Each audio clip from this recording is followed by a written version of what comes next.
mis hermanos, que el Señor les bendiga. Me ha correspondido el día de hoy poder compartir con ustedes un pequeño trozo de la palabra del Señor para que podamos meditar en él. Y quiero pedirles que lo hagamos en la primera epístola del apóstol Pedro. Vamos a leer el capítulo 1, pero leeremos los versículos 3 al 5. Así que le daré lectura en el nombre de nuestro Señor Jesucristo. Dice así: Bendito el Dios y Padre de nuestro Señor Jesucristo, que según su grande misericordia nos hizo renacer para una esperanza viva, por la resurrección de Jesucristo de los muertos, para una herencia incorruptible, incontaminada e inmarcesible reservada a los cielos para vosotros, que sois guardados por el poder de Dios mediante la fe, para alcanzar la salvación que está preparada para ser manifestada en el tiempo postrero. Amén. Hagamos un pequeño momento de oración. Padre, Señor, vamos delante de su presencia a través de nuestro bendito Señor y Salvador Jesucristo para, Señor, darle las gracias por este momento. Gracias, Padre, porque podemos meditar en tu palabra, Señor. Gracias, Padre amado, porque la tenemos con nosotros y podemos acudir a ella cuantas veces queramos, Señor, sin ningún impedimento, Padre. Gracias, Señor mío, por tu palabra, porque la tenemos con nosotros y podemos atesorarla. Señor, estamos en un momento, Señor, en el que necesitamos de tu gracia, que necesitamos de tu Espíritu Santo, Señor mío, para que, Señor, me des gracia a mí, para que pueda exponer estos pequeños versículos, Señor mío, de tal manera que mis hermanos puedan entenderlos, Señor mío, y puedan glorificarte a ti, Señor, por ello. Te pido por mis hermanos que escucharán este pequeño devocional. Te pido para que, Señor, tú también hables a sus corazones, Padre. Te pido, Señor mío, que a través de tu palabra tú puedas bendecirles, Señor, puedas afirmarles en su fe y puedas también desafiarles, Señor mío, con tu palabra. Puedas moldearles, Señor, para que, Señor, sean siervos para tu gloria. Ayúdanos a maravillarnos, Señor, en tu palabra. Te lo pido en el nombre de Jesucristo, nuestro Señor y Salvador. Amén, amén, amén. Bien, mis hermanos, lo leeré de nuevo. Dice: Bendito el Dios y Padre de nuestro Señor Jesucristo, que según su grande misericordia nos hizo renacer para una esperanza viva por la resurrección de Jesucristo de los muertos, para una herencia incorruptible, incontaminada e inmarcesible, reservada a los cielos para vosotros, que sois guardados por el poder de Dios mediante la fe, para alcanzar la salvación que está preparada para ser manifestada en el tiempo postrero. Bien, hermanos, Pedro escribió esta carta con el fin de animar a la iglesia a que permaneciera firme, a que permanecieran firmes en la verdadera gracia de Dios. En medio de circunstancias difíciles, donde los cristianos estaban siendo cada vez más hostigados, despreciados, violentados por adorar al único Dios verdadero. Por lo tanto, esta fue una carta muy oportuna para estos creyentes. Sin embargo, también lo es para nosotros, en este tiempo en donde nuestra sociedad en la que vivimos es cada vez más intolerante y hostil hacia todo lo que tenga que ver con el cristianismo. Así que las verdades que encontramos en esta carta, en la primera epístola del apóstol Pedro, son muy oportunas y necesarias para la iglesia de hoy. Si bien es cierto, ninguno de nosotros, hermanos, ha enfrentado cárcel, tortura o la muerte por el hecho de ser cristiano, sí enfrentaremos hostigamientos, hostilidad y persecución si deseamos vivir para la gloria de Dios. De hecho, el apóstol Pablo en su carta a Timoteo le dice lo siguiente: y también todos los que quieren vivir piadosamente en Cristo Jesús padecerán persecución. El sufrimiento está tan ligado a la vida del cristiano que el apóstol Pedro les dice en esta misma carta a los lectores: amados, No os sorprendáis del fuego de prueba que os ha sobrevenido como si alguna cosa extraña os aconteciese. Por lo tanto, esta epístola es para la iglesia hoy. Para entender mejor estos 3 versículos que acabamos de leer, o para entender mejor esta explosión de alabanza que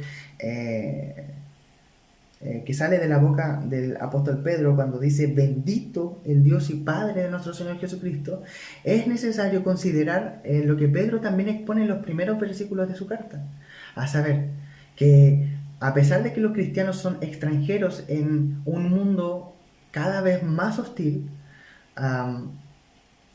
ellos han sido elegidos en amor por Dios el Padre en la eternidad para ser su pueblo santo.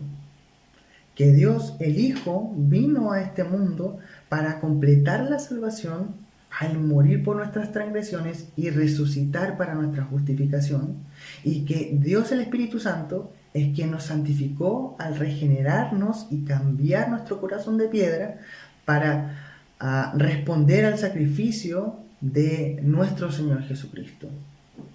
Es debido a esta gloriosa obra redentora de nuestro gran Dios el motivo de esta doxología. Pedro invita a sus lectores a que junto a él alaben a Dios, al Dios y Padre de nuestro Señor Jesucristo.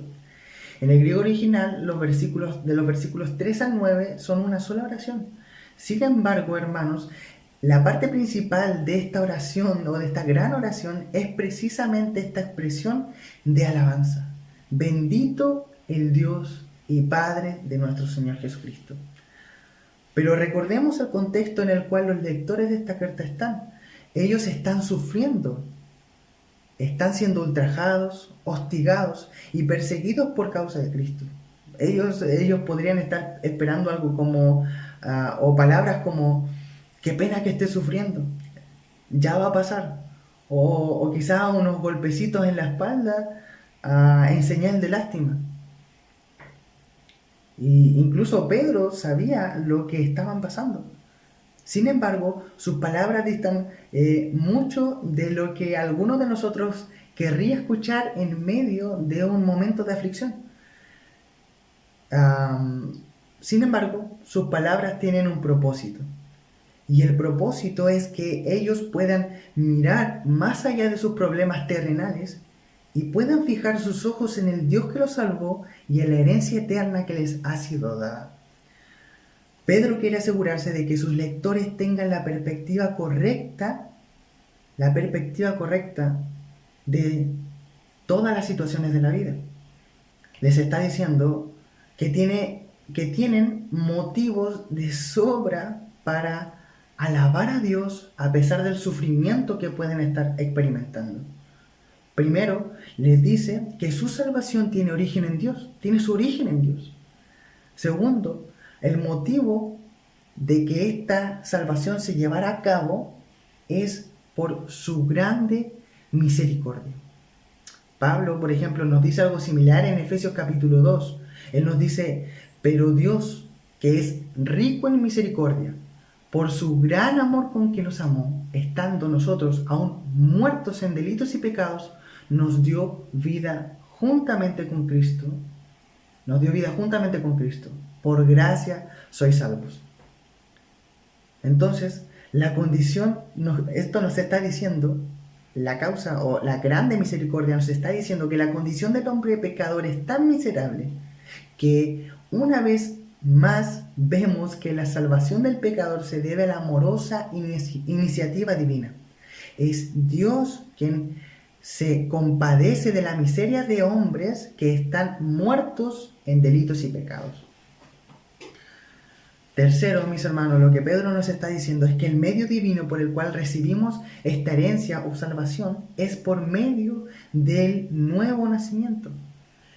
Es Dios quien nos hace renacer. Nuestro Señor Jesucristo destacó que para que podamos ver y entrar en el reino de los cielos es necesario nacer del Espíritu Santo. Qué glorioso es lo que nos recuerda el apóstol Pedro. en este nacimiento espiritual fuimos totalmente pasivos, por lo que podemos alabar a nuestro Dios por ello, ya que la única forma en la que podemos ser salvos, o en la que pudimos ser salvos, es que Dios nos hizo renacer.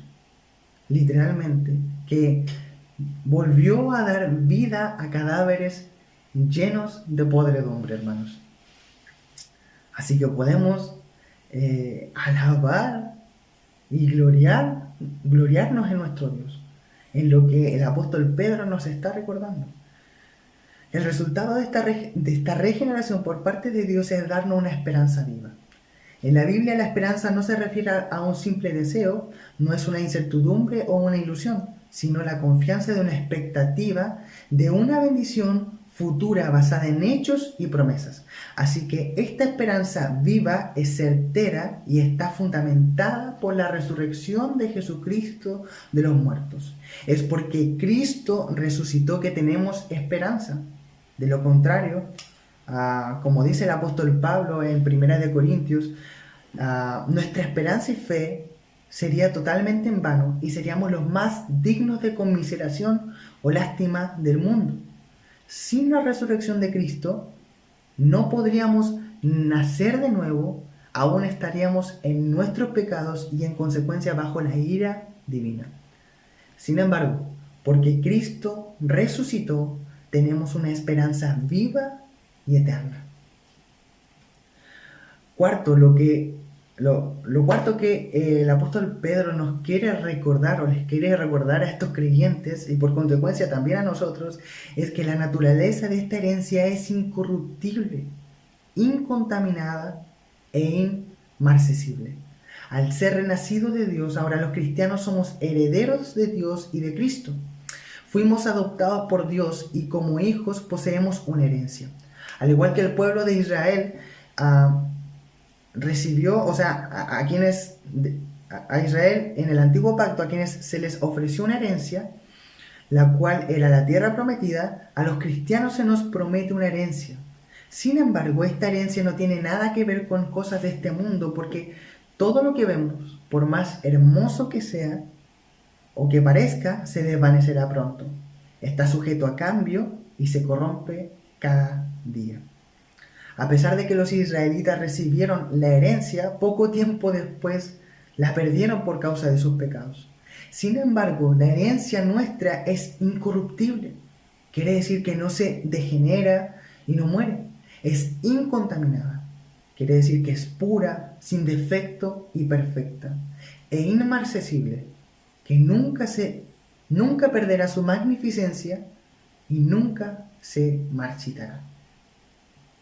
Lo quinto que el apóstol también nos está recordando es que esta herencia espiritual está segura y reservada en los cielos para nosotros.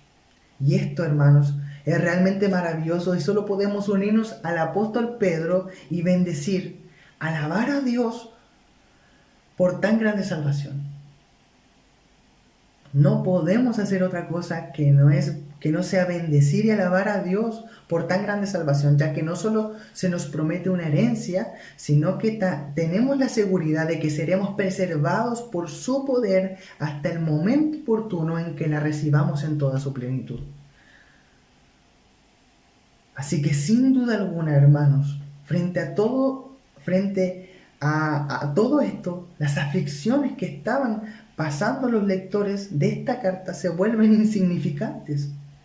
Y asimismo nuestras aflicciones palidecen como si no fueran nada frente a la salvación tan grande y maravillosa, desplegada y asegurada en todo momento por nuestro gran Dios y Salvador. Así que, hermanos, que las palabras del apóstol Pablo en Romanos capítulo 8, 18 sean nuestras. Que dice así el versículo 18: pues tengo por cierto que las aflicciones del tiempo presente no son comparables con la gloria venidera que en nosotros ha de manifestarse. Por lo tanto, en todo momento, en la aflicción, en la enfermedad, en la persecución, en cada situación que podamos pasar y que parezca adversa, nosotros realmente podemos bendecir a Dios, podemos alabar a Dios, podemos tener una explosión de alabanza al saber que tenemos una salvación tan grande, al saber que nuestro gran Dios, al saber que Jesucristo, nuestro Señor, ganó nuestra salvación y que además de eso nos preserva de tal forma que recibiremos esa salvación, esa herencia en un tiempo futuro seguramente. Es algo que es seguro. Así que quisiera terminar, mis hermanos, con las palabras también del apóstol Pablo, que se encuentran en Colosenses capítulo 3, los primeros versículos. Y que en estas palabras también podamos meditar en conclusión a lo que dijimos anteriormente. Dice así: si pues habéis resucitado con Cristo, buscad las cosas de arriba, donde está donde está Cristo sentado a la diestra de Dios. Poned la mira en las cosas de arriba, no en las de la tierra, porque habéis muerto y vuestra vida está escondida con Cristo en Dios. Cuando Cristo, vuestra vida, se manifieste, entonces vosotros también seréis manifestados con Él en gloria. Vivamos esta herencia, vivamos esta salvación y alabemos a Dios en todo momento por todo lo que Él ha hecho por pecadores como nosotros. Que el Señor les bendiga.